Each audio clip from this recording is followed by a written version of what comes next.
There is music throughout much of Paul Thomas Anderson's latest puzzling masterpiece Phantom Thread, which tells the story of a torrid and transformative romance between a former waitress Vicky Krieps and a willful celebrity dressmaker Daniel Day-Lewis in 1950s London.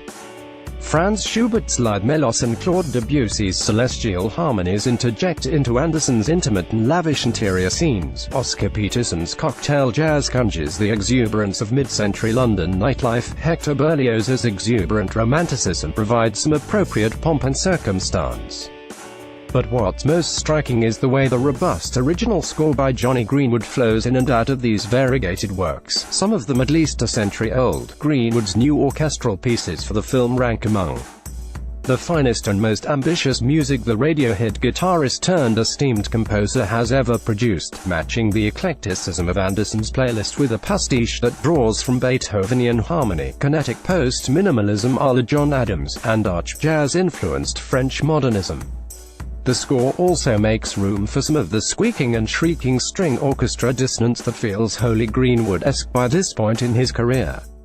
Taken together, the music achieves an out-of-time quality while remaining redolent of Anderson's period setting.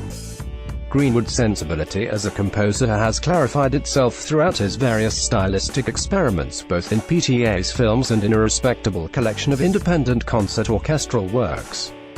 The primary impetus in early scores like There Will Be Blood and The Master came from unrepentant 20th-century European experimentalists like Olivier Messiaen and Christoph Penderecki, and this penchant for unearthly atmospherics shines through in Phantom Thread. It seems unlikely that Greenwood will ever shake it off entirely. He is a member of Radiohead, after all, but the Phantom Thread soundtrack also highlights his flair for writing sticky melos here in a strictly pre-rock and roll context, and his appreciation for more traditional classical music idioms.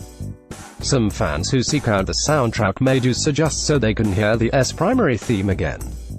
It features a stark Chopin-like keyboard melody featuring a rhythm that recalls a marble being dropped on a table.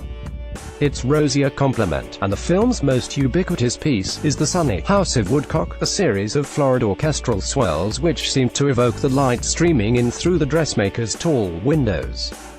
In the film, the theme and its variants often signify some new awakening in the relationship between the dressmaker Reynolds Woodcock and the former waitress Alma, or the renewed period of Woodcock's creativity that follows Greenwood's music can be the salve after a particularly brutal breakfast tete-a-tete, or it can underscore the rigid splendor of the Woodcock lifestyle, the patterns and aesthetic conventions that Reynolds can't bear having disrupted.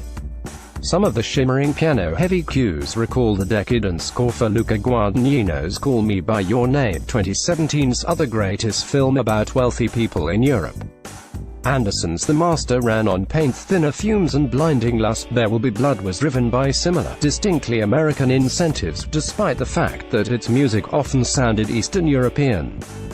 Phantom Thread is very British, full of glowering facial expressions, painfully pregnant silences, and deep-seated envy and fury. The characters' various power trips play out through the mechanism of decorum, which is maintained at all times. When the savagery occasionally bubbles to the surface, it comes in unexpected flashes, and the score mirrors them. Barbara Rose is one of the soundtrack's more dissonant moments, and resembles Greenwood's previous work for PTA. It serves as herky-jerky entrance music for the alcoholic, tragi-comedic millionaire Harriet Sansom Harris, who keeps the Woodcock house's door open, forcing Reynolds to take time off from more edifying creative pursuits to make her dresses. Her presence introduces a newfound element of the grotesque into the film, and it doesn't let up after that.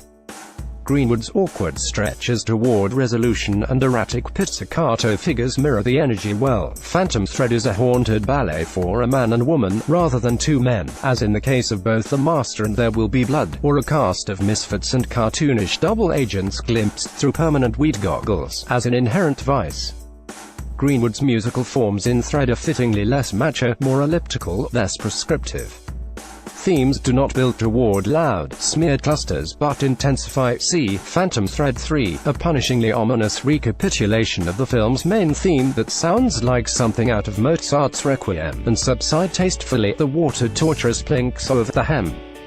Greenwood's previous PTA scores provided feral atmosphere first and foremost, or in Inherent Vice's case, a convex take on classic Hollywood film noir incidental music. Phantom Thread's score, on the other hand, feels like another main character, a storytelling voice in the film.